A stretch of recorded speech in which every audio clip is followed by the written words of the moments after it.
Housewives of Beverly Hills. I'm going to be talking a little bit in code today because if you watch my channel and you watch my live, yes. Is the plane going down? Are we gonna die? Why are you saying I'm salty?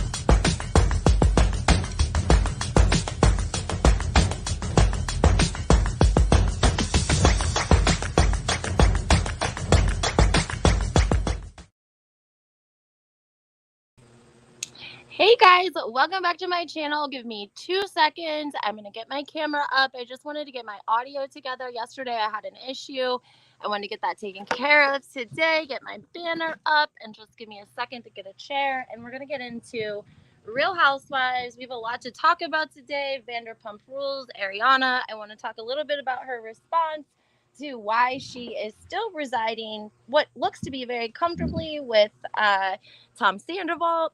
And I also want to talk about Real Housewives of New Jersey. And I also want to talk about Bravo possibly really having their hand in almost, I don't want to say rebranding themselves, but in cleaning up messes. And I'm going to give you guys some examples. So let's get into this. Of course, everything in this video is going to be alleged.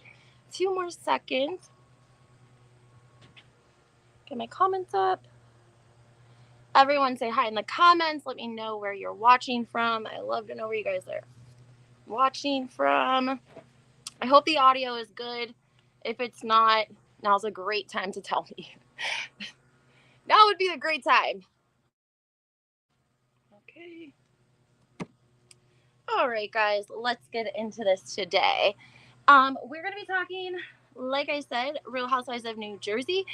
I hope that my camera is clean. Does it look foggy to you guys? It looks foggy to me, but that could be just because of the way that I'm looking at it. I'm in the sun. So today we're going to be talking Real Housewives of New Jersey. I want to talk a little bit about Paulie and Dolores and allegedly why there may or may not.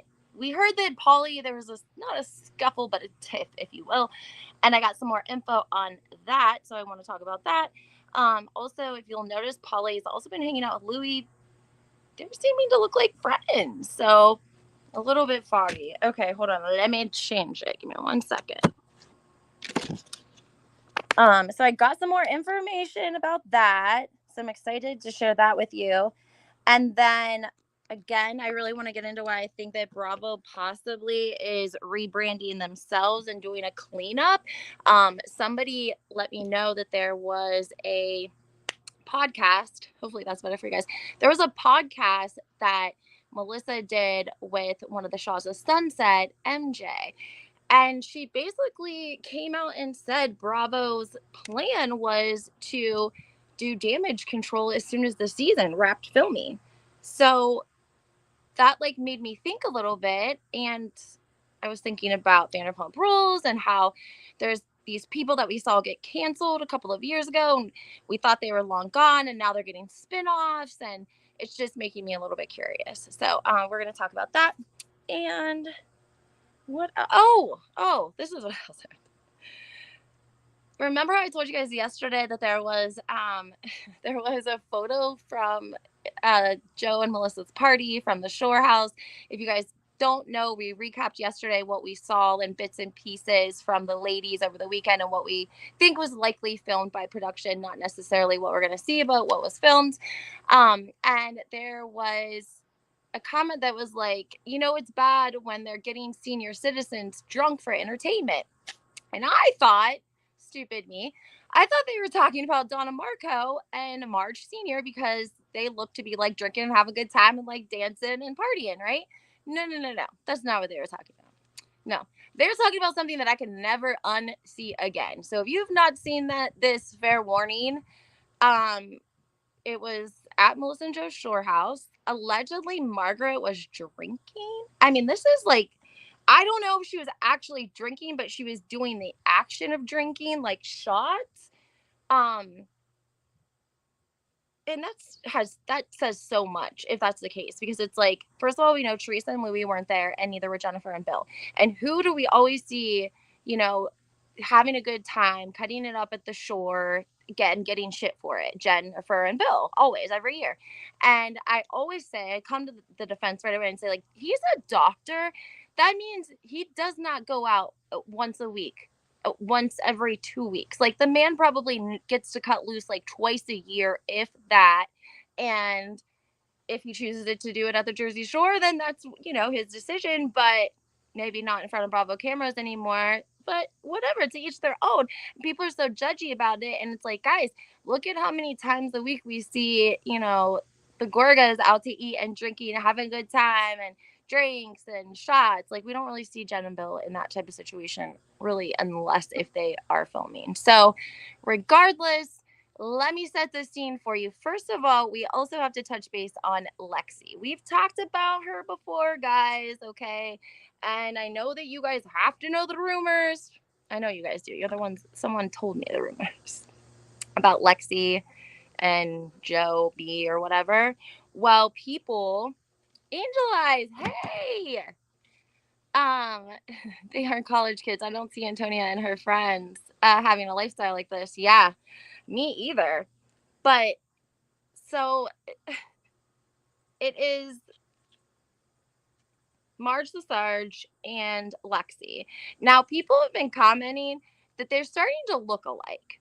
And I really kind of ignored it because I was like, yeah, they do kind of dress alike here and there. Like, if you look at the photo of their podcast, like they're sort of dressed alike. And I was like, okay, but it's pretty regular that we're seeing them dressing alike. And now that Margaret has lost a lot of weight, she's very slender. And from behind, whomever it is, you only see the backside of them. Their hair is very blonde and they're slender and they're on their knees in a dress. And at first, it looks like Lexie. And Joe B is like laid out on a lay down chair at the beach, the pool chair, right? It's just a lay down one. So he's laying down. He has pink pants on. You can see, it's what do they say? Is that a party in my pants, or am I just happy to see you? Okay, it was a party in his pants because he was happy to see them. Okay, I was like, I can never unsee this. Like, at first, it's like one of those things where you look and you're like looking hard because you're like, wait, what? And then when you realize what's happening, you're like, oh, retract, pull back. My bad. Anyways, but here's like the even more messed up part is that on the other side of Joe B, who is laying down shirtless with his pink pants on and his party in his pants, okay? And Lexie is on her knees on the other side, conveniently. So Joe B's laying down, Lexie's on one side, Margaret's on the other side. They look like twins in some kind of crazy way. And I don't want to say mother-daughter. I don't want to say that just in case anything is true, because that would make it even more freaking weird. But let's say sisters, okay? And they look like sisters. And she's pouring the drinks for Margaret, who has a shot glass in, I'm pretty sure, Joe B's belly button. First, they started out like they were going to drink whatever out of his belly button. But even Margaret, his wife, was like, oh, no. We don't know when the last time that thing was washed. We can't just be putting our mouth and tongue and no. I'm going to need a shot glass. Like, keeping it classy, Margaret. I love that. Dude, I swear to God, I'm not making this commentary up. They poured like the alcohol in the belly button. Like, that's where Lexie wanted to start, I think. And Margaret was like, whoa. No, please no. Please get me a shot glass.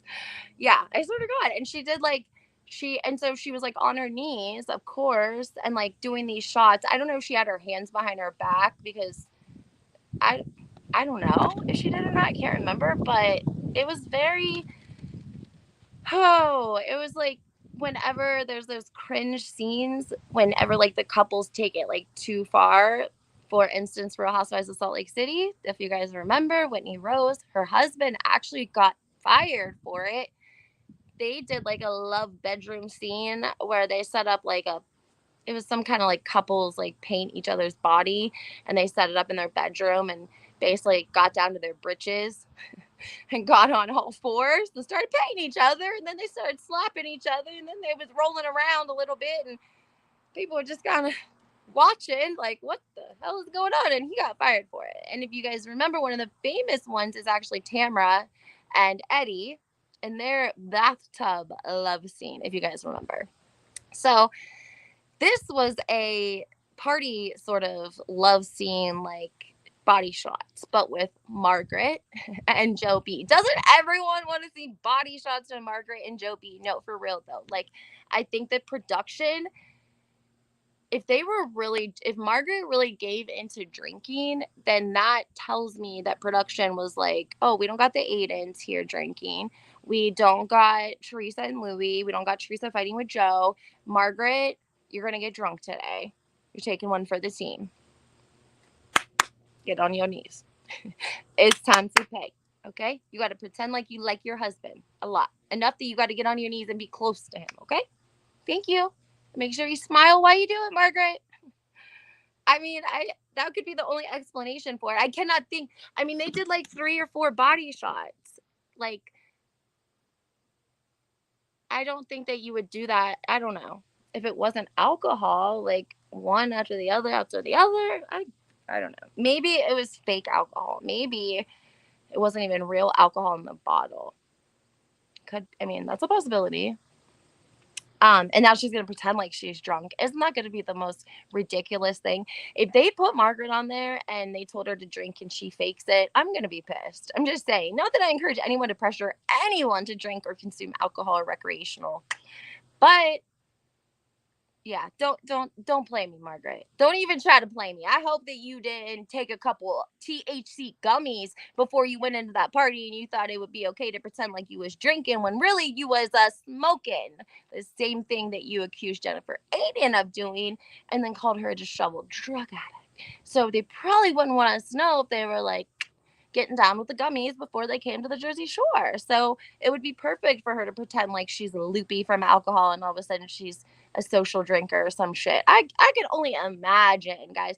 Literally, we have to think they're trying to put together a TV show and they're trying to put enough content and wow factor around themselves that gets them camera time, because the more camera time, the more money, you guys know the drill. But yeah, it's a little wild. It's a little, I don't know what's happening. I feel like today I've literally been in an apocalypse. Like, it has been a wild day today. I want to talk to you guys about, so that's where the senior citizen comment came. I'm scared though, but my phone's going to get too hot because it's right here in the sun. So give me 2 seconds. I just want to move it really quickly because if it gets too hot, thank you, Apple, it will just shut all the way down.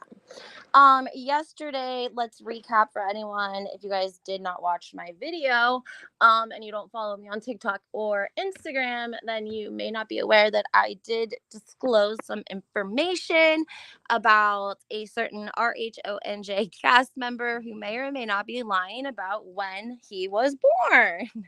And you guys can go check that video out if you didn't. But basically, long story short, we're going to pretend in this video that hypothetically that is actually the case, that he lied about his birth date and he was really born in 1975. And it is likely that he probably did it like on purpose. And people's response online, which makes me laugh a little bit, because they're like, yeah, but like people lie about their age all the time, or movie stars and celebrities always want to lie about their age.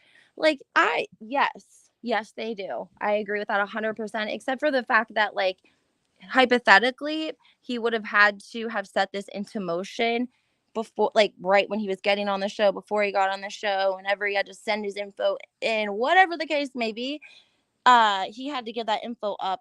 And again, the internet wasn't big when they first joined Real Housewives of New Jersey, so there was no way of really fact checking it, if you will. And now, if you guys think about it, anytime you look up legal documents or real estate documents, and all the people that are free thinkers and do their own research, which is amazing, I love that. But sometimes maybe if you go in and look somebody up in the courthouse, like, now you guys know that, like, Joe's not his name. It's not Joseph. It's not Joe. It's like Giuseppe. It's Italian and for Joseph, but it's spelled Giuseppe. So when you go to look him up, you got two major determinants immediately that's going to not validate the information that the clerk of courts or that the, the state or government regulation is going to give you. Because if you're looking for Joseph, well, you can forget it because you're not going to find him. He's under Giuseppe. And then if you go to confirm his DOB, well, look at that. This one was born in 1979. This guy over here on the internet was born in 75. So people, it discredits. You can't really validate what you may be looking to validate because the information is wrong in several locations, and it's not just one specific piece of information, it's a couple. So I just don't think that Joe Gorga again, going back to when him and Melissa came on the show, if they're in their late 30s, I mean, coming onto the show, I doubt that he was thinking about how in 10 years he was going to want to be 5 years younger than he actually is. And the messed up part is some people were pulling articles and sending them to me where they had also put his height at 5'6", and right next to an article or picture of Juicy Joe listing his height as 5'5". So it was kind of like Joey sticking his chest out a little bit, I'm taller than Juicy Joe by an inch, when really we know, if we've ever watched the show, the Juicy's got a little bit of height on Joe Gorga. So it's just funny to me, but a lot of people be going crazy about it. And okay, so Pauly allegedly, just to get you guys up to speed, Pauly is filming. He's filming like he's a full-time mother. He is like, I am here for it today, because he has been filming every time Dolores has been filming. I'm assuming he's in her individuals. They're living together in his beautiful home. So I'm sure that he had no problem inviting production there last year for that party. Actually, guys, shit. If you guys remember, when they wrapped everything up, it was the last party of the season was at his house the year prior. So I'm sure that they're filming then with Dolores living there. Not to mention that we know they filmed a double date with Teresa and Louis, FYI. I would suggest all of you go check out Louis and Pauly's blossoming friendship. For everyone that, is on the fence about Louis, it seems to be the people that meet him and give him a chance usually like him. I mean, Pauly seems to really like him. So I think that could say something, because Pauly seems like a really nice guy. Bill really likes him. Bill's a doctor. I mean, I'm just saying, he's a doctor. So I feel like his opinion speaks volumes. Because you have to remember, it's almost like Joe and Melissa team up on these people. He goes for the husbands and she goes for the wives, right? To make them friends. Because here's the thing. Would Margaret and Jackie, who are, I don't want to say they're feminine, I don't even know if that's the right word, but I would say they encourage, or they say that they encourage, strong, independent women and, equal work policies and all this. But at the same time, we know that those morals do not align with Joe's opinion of women working out of the home, and the comments and things that he has said to Melissa about their shop envy, and that she was just bringing in crumbs. And if you guys remember, somebody posted the dinner when they went out to eat with the kids, and he was choppy. He was giving Antonia a hard time because she had said that she wanted to own a boutique like her mom. And so when they were ordering, Joe's looking at her well, are you sure you're going to be able to afford that? Because if you own a boutique when you grow up, you're not going to be able to come out to eat like this and just order whatever you want to.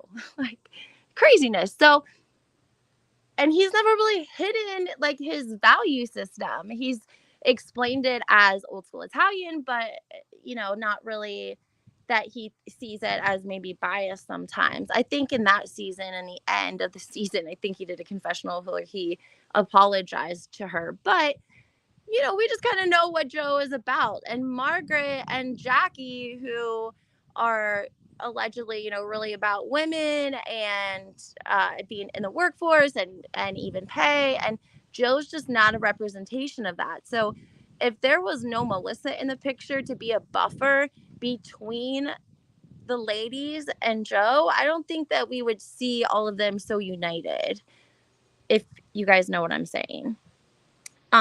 Thank you, Angel Eyes. I appreciate that. Someone told me that my investigative work was really good, by the way, on my story.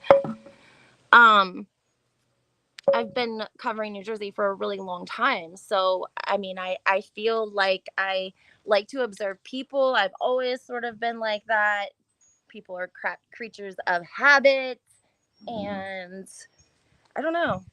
I just, I feel bad sometimes talking about them because it's like, damn, but y'all be doing it to yourselves. Like, you get a, just like how I say Jackie needs to get a stylist, like, get a publicist or something. Like, y'all need some help, you know? Let's see here. Get my camera back on. That might be a little too close. There we go, guys. The blow up doll in the blow up doll killing me in the pool. Who is doing that these days? And people are like saying that the kids are present. Like, what is happening? And then I just saw today like an article about Teresa not invited to Joe's birthday party. I was like, wow, I think we're like a little late on this article because it feels like you put it out after she didn't go to his birthday party, which why would she go to his birthday party? I wouldn't go to his birthday party either. Would you? I mean, come on. No. Not in that Jersey house, not on their turf, not doing another round of hee-hees and ha-has at their residence, at the shore, and just faking it for the cameras, because that's surely what it starts to feel like. Like, I don't have a desire to see another Housewives season set up exactly like last season and the season before. Like, I know that we love the Jersey Shore and it is part of the heart of the Real Housewives of New Jersey, and I would love to see a couple of episodes there, one or two, but like, let's get this group out of their norm. Like, I feel like they keep their circle so close together in New Jersey, and they don't take like a huge trip, a huge cash trip, like anywhere significant to travel to. It just seems like they film on New Jersey. They're always on Gorga's turf, or they're somebody's friends is holding an event. Like, they're never really, you get a better glimpse of people when they're out of their element. Okay, people can fake it all day in their normal routine. Fake it till you make it, fake it till you make it, right? Every day. But when you get them out of their comfortable environment, you start to see a little bit. That's why they say like you should travel with someone before you marry them. Like, even if it's just for a weekend, take a road trip, take a day trip. It's going to give you a lot of insight into the kind of person that they are. Now, I'm amazing to travel with. I like to take care of everything. I'm like, listen, just have a great time. You just ride along and have a great time. Like, I'm going to drive this 24-hour, no, not 24 hours, but I preferably usually like to drive. Anyways, I want to see them out of their element. I don't want to see another party at Joe and Melissa's house. I don't want to say this, but just because like I know that information and stuff that I've learned along the way, like I wouldn't know if other people hadn't told me. So I'm not going to gatekeep it. But there's like a lot of people that do vendors and things for these parties. And they're not going to be people that you or I or any of the other really Bravo community is going to follow, because they're usually typically local vendors to the area of the housewife. And in this case, we'd be talking about New Jersey. And so they obviously, because they're the vendor or they're their DJ, they're the music, they're the cupcakes, they are the tablecloths, they are the silverware, they're the napkins, they're the toilet paper. Like, they are that's what their contribution is to the event, and therefore they get to post with Melissa or Joe, or they just post at their party, and they get a lot of extra press and publicity for that. But like, the national level of people that are just following the show aren't gonna run across these accounts and see the magnitude of people that were there at this party that were vendors, essentially. The DJ, I mean, I'm sure that they all do it. They were just talking about this with Real Housewives of New York about Erin and how she had a list of sponsors on her invitation for her 10-year wedding rehearsal. And I was like, I don't blame her. It's her first year. I'm sure that she has a huge family. I would, you're throwing a huge, extravagant, expensive, 6-course, well, she didn't have 6, whatever. Normally you'd have a sit down dinner, yada, yada, yada. That's a lot of money. But if you're throwing me a party on your deck, it's gonna be nice, but like, it's not the same sort of elevated feel that you would get from Miami. Like, if you remember when in Real Housewives of Miami, when Dr. Nicole Martin and her husband got engaged, they threw a freaking crazy party in like an old bank, and you could just tell it was very elevated.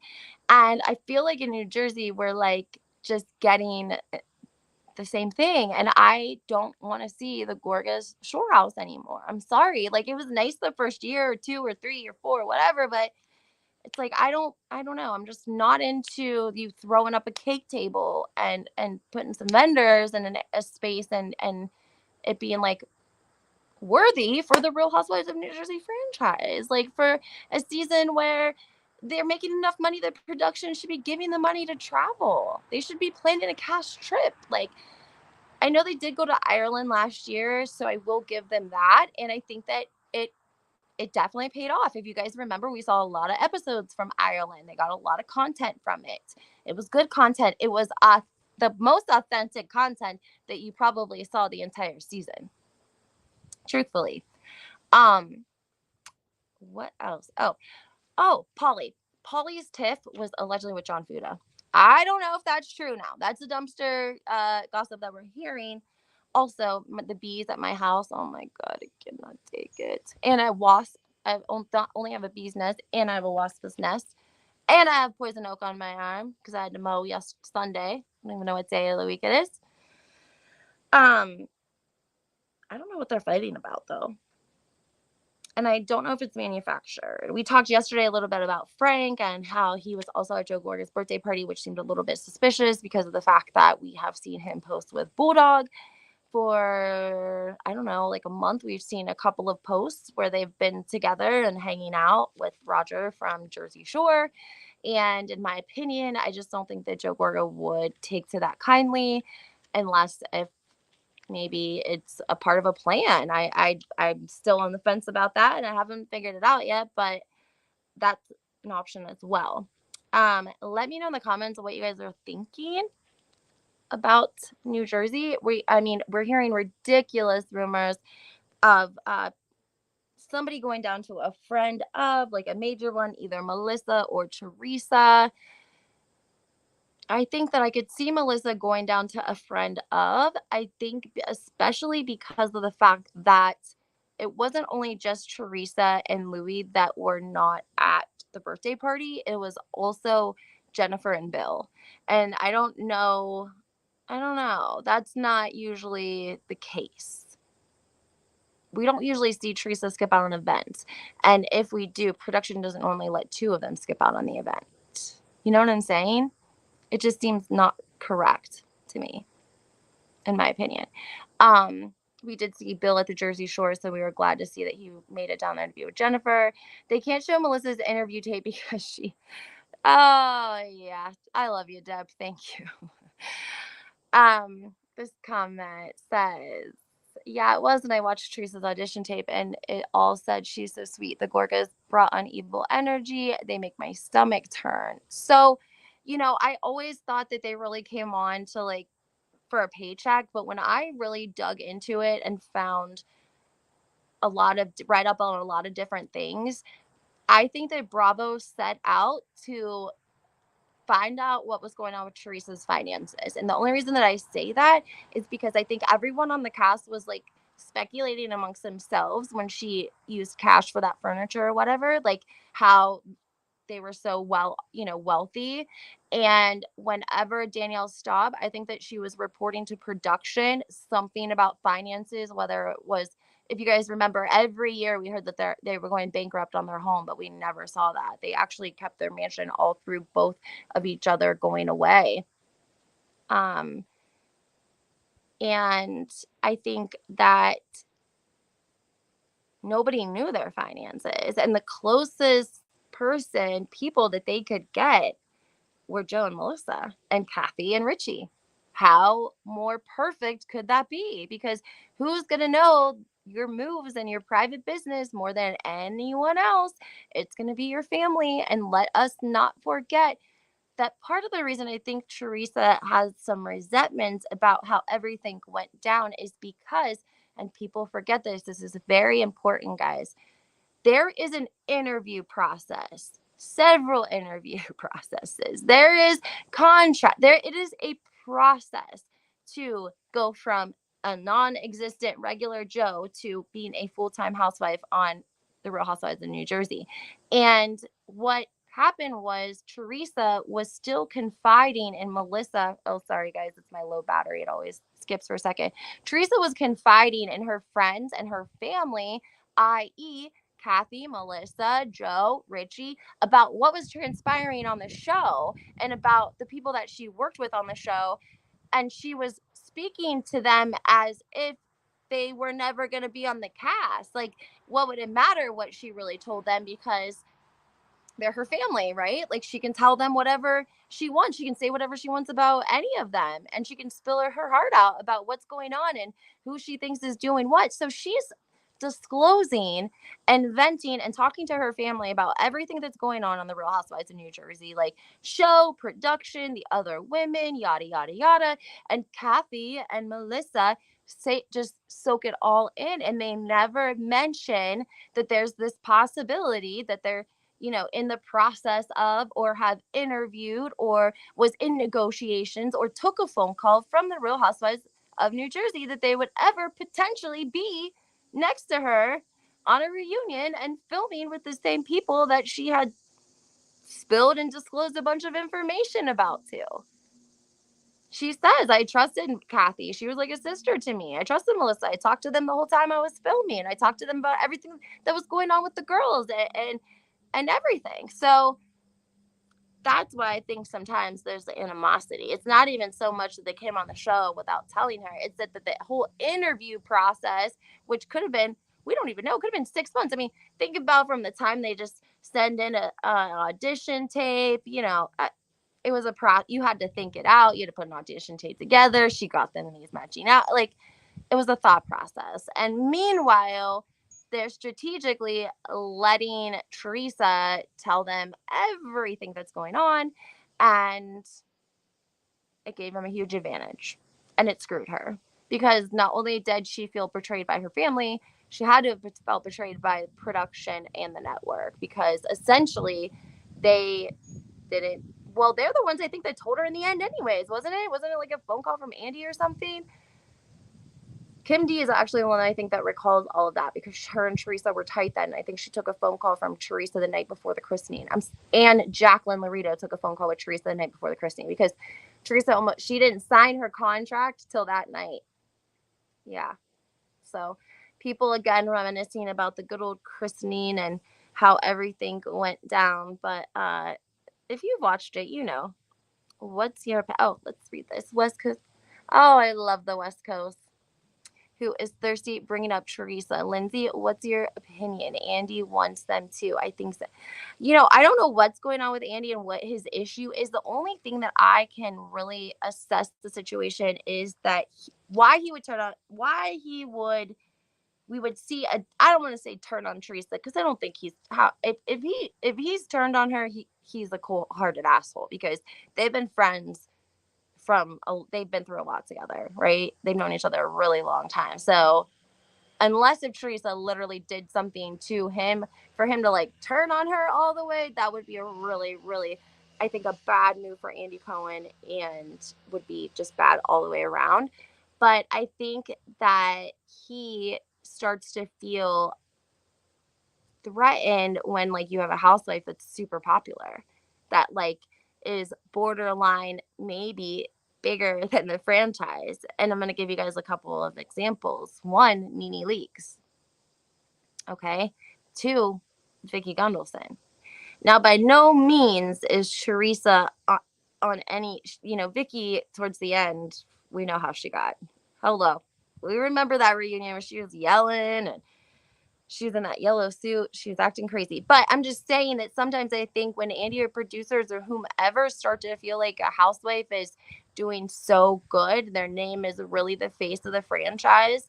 I don't know if it's secretly Andy sabotaging them behind the scenes or if it's production, if it's a network, what it is. But I think that Teresa is very smart, and I don't know. It's just like what he wrote in his book about thinking that that was going to be her last season when she got married. Like, it just gave me a little bit of a weird vibe. Like, why? And then how he acted at the reunion, didn't like that either.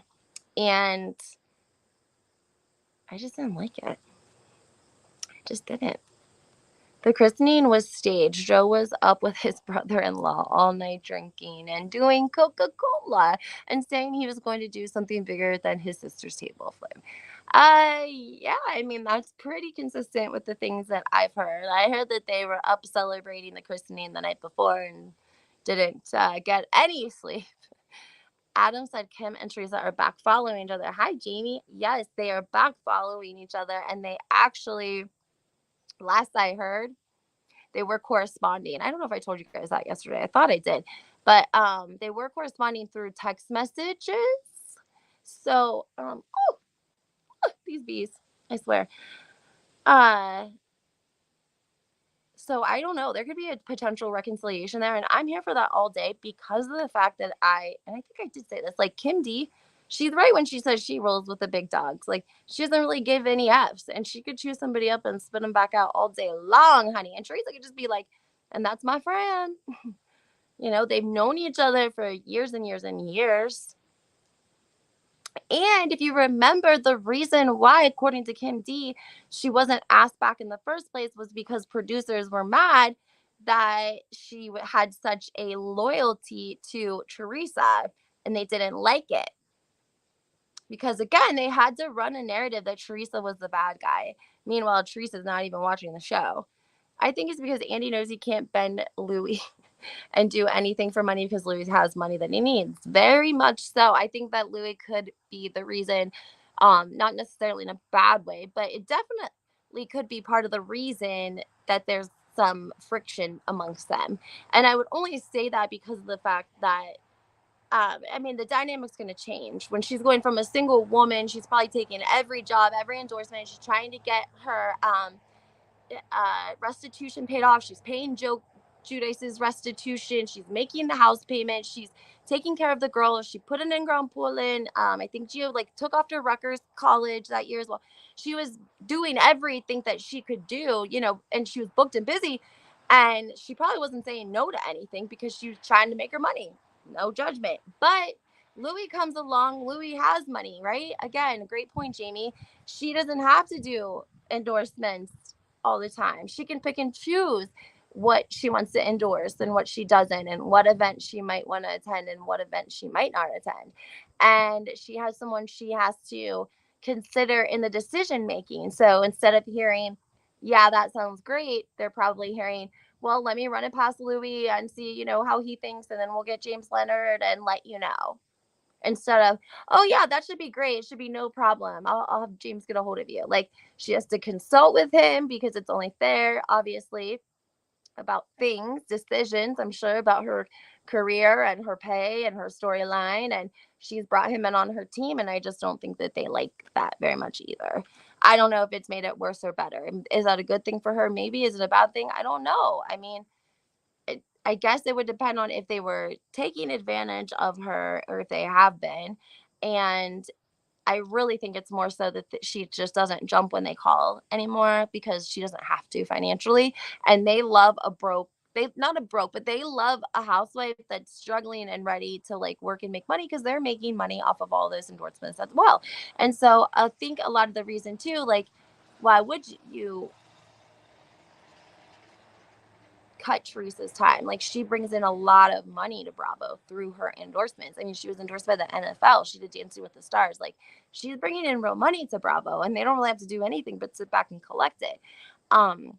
Jamie said, I'm up for Kim D and Teresa taking down the Gorgas. Oh my God, absolutely. Please be the Gorgas.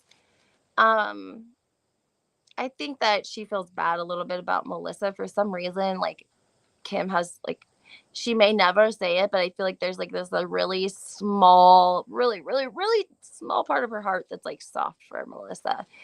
But I hope so too. Like, I'm here for it. Please bring her back and let's shake it up a little bit. Like, they brought that new girl who was allegedly filming, she filmed at the party. Like, nobody even knows who that is. Like, you can't think that you're gonna throw a new girl into the mix with a couple other new girls and have Teresa and Jennifer sit it out, who have some of the biggest fan following around out of the housewives. Like, Teresa and Jennifer have a very, very large following. And try to bring in a new girl who nobody really. She started her business in 2022. That's amazing. If you're picking up what I'm putting down, like when you're like, oh shit, I'm about to be a housewife, I gotta get my business going like right now. She's a mother, she's very beautiful, and she's a Sports Illustrated, I think, model as well. She's very, very beautiful.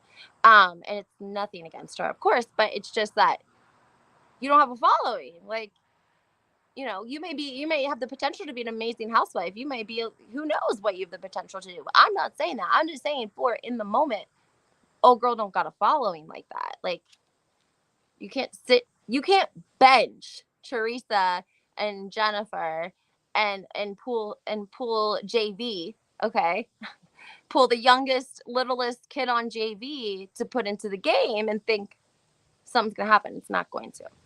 Sorry. I don't know why producers don't know this already.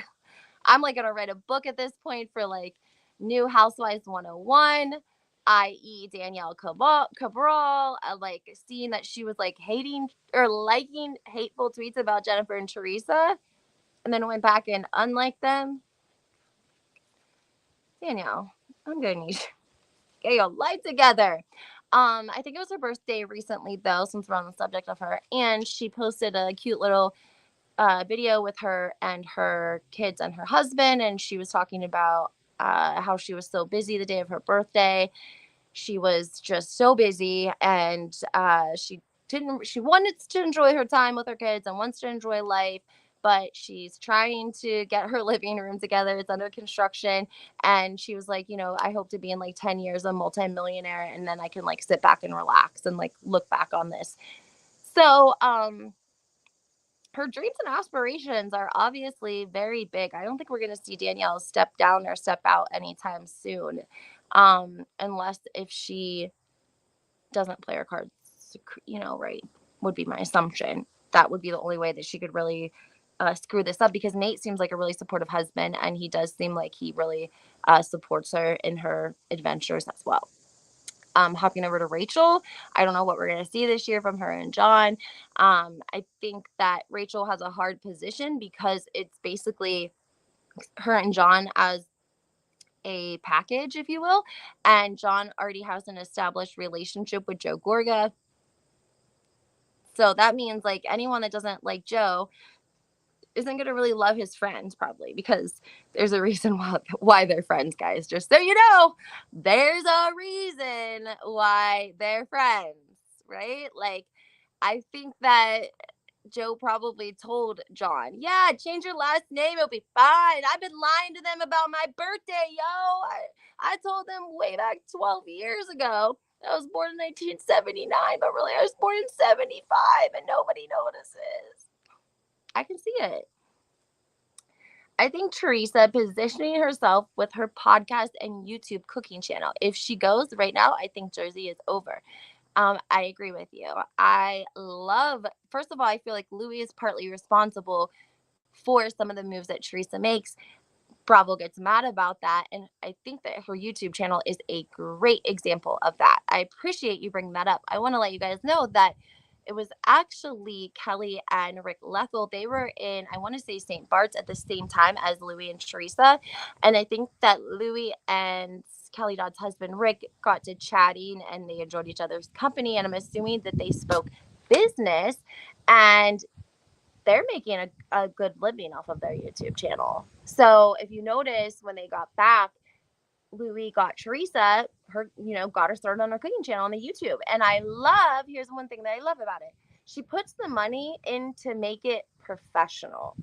Like, if you look at the YouTube, high quality, it's filmed, it like by real production. It's not the iPhone. iPhones obviously do great, but it's like cameramen, lighting. I don't know if it's like produced, if you will. I'm sure it's very open dialogue, but it's really nice and it's very professional.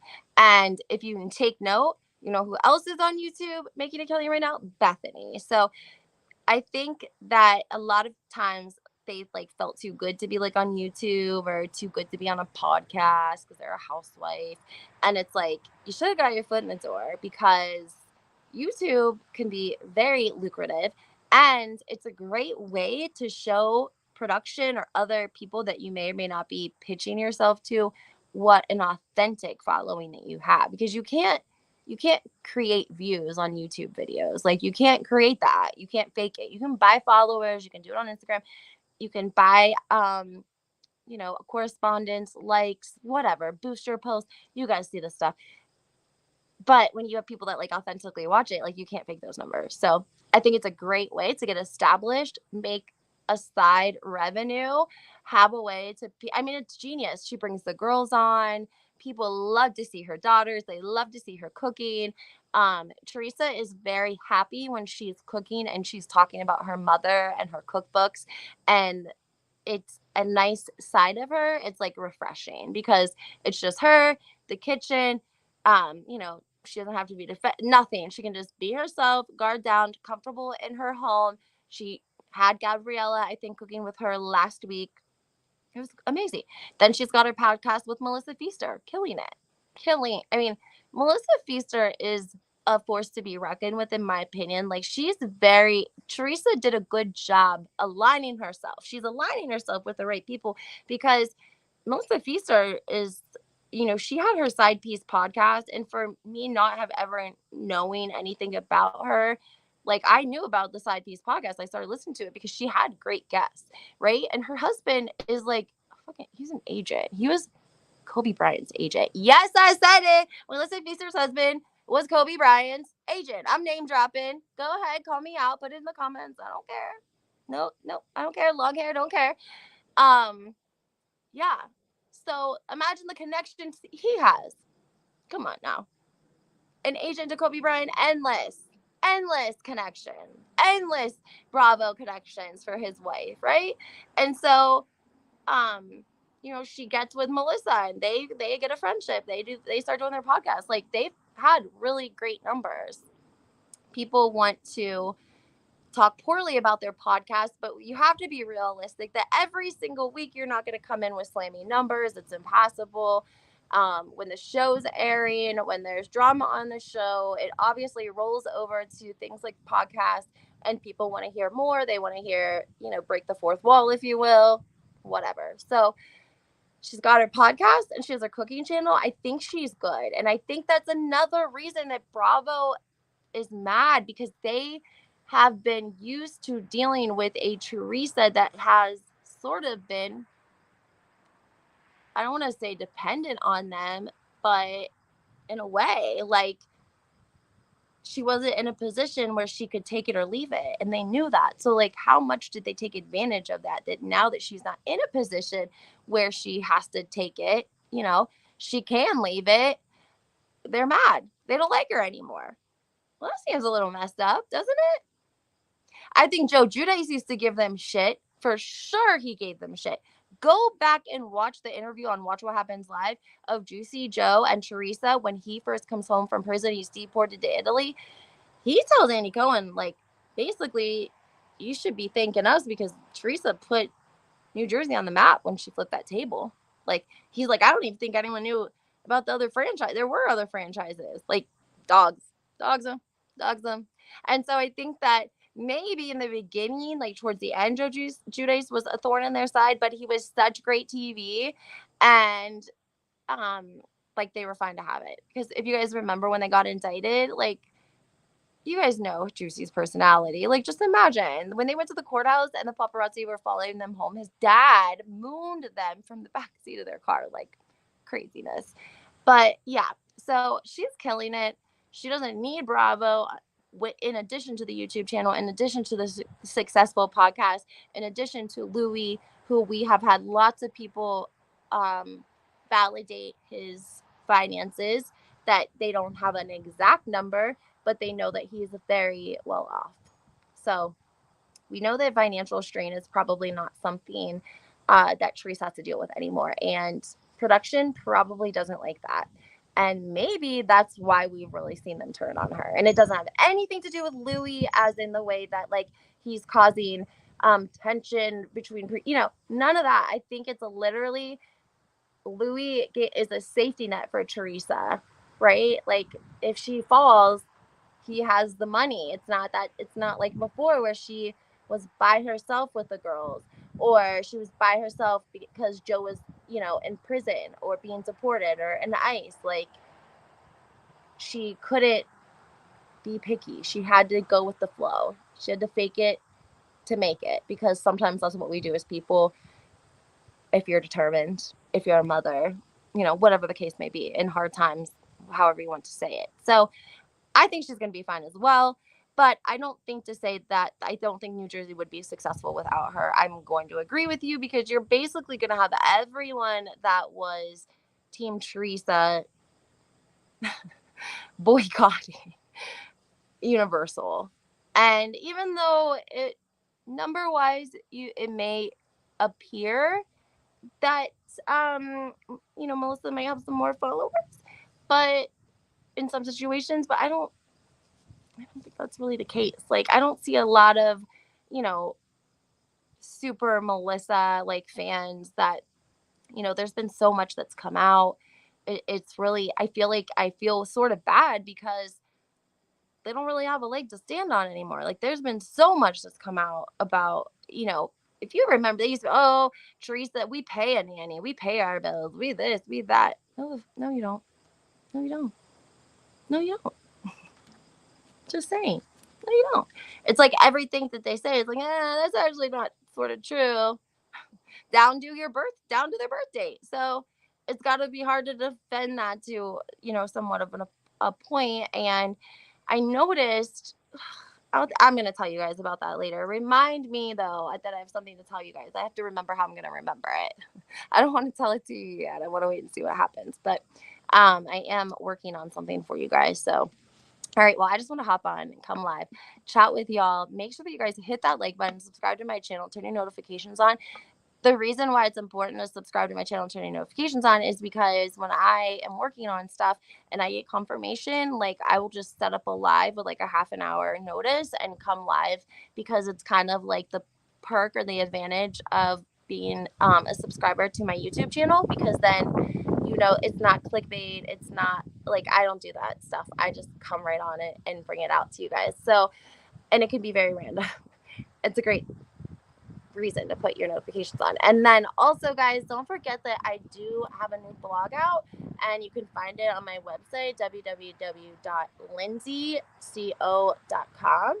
So LENZI and then CO, like for company.com. And I've been putting my blogs up there. You guys can check that out. And then my email address is posted as well. If you guys have any questions, concerns, things, content you would like to hear, you guys can definitely email me and I will get back with you. So I hope that you guys have a great day. Thank you, Jamie, Angel Eyes. I just love you. I'm so glad that you got to hop in today. Monica, I meant to message you and tell you that I love you and I'm praying for you. I don't know if she's still in the room. Deb, love you. Kathy, Catherine, you guys are so amazing. Love all of you. Make sure that you guys hit that like button, because it does help my videos get out. And I'm so glad that you were able to join. I think this is like a really good time to meet, guys. So I think I'm going to start trying to implement this just steady every Tuesday, Thursday, 2:30. That way we have a set time. And then I can obviously incorporate lives sporadically throughout the week. So have a great day, guys.